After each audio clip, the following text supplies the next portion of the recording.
मराठा समाजाला आरक्षण मिळावं यासाठी आपल्या नोकरीवर पाणी सोडणारे वसमत पंचायत समितीचे माजी शिक्षणाधिकारी आदरणीय तानाजीराव भोसले यांचा वाढदिवस नुकताच मोठ्या उत्साहात साजरा करण्यात आला।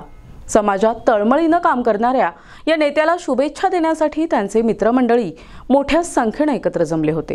तानाजीराव भोसले यांच्या वाढदिवसानिमित्त शिवाजी सवंडकर आणि त्यांच्या मित्रमंडळींच्या वतीनं त्यांना शुभेच्छा देण्यात आल्या। यावेळी बोलताना सर्वच मान्यवरांनी भोसले यांच्या कार्याचा गौरव केला। आई तुळजाभवानी आपणास उदंड आयुष्य देवो हीच ईश्वरचरणी प्रार्थना असे उद्गार काढून सर्वांनी त्यांच्या दीर्घायुष्यासाठी शुभेच्छा दिल्या।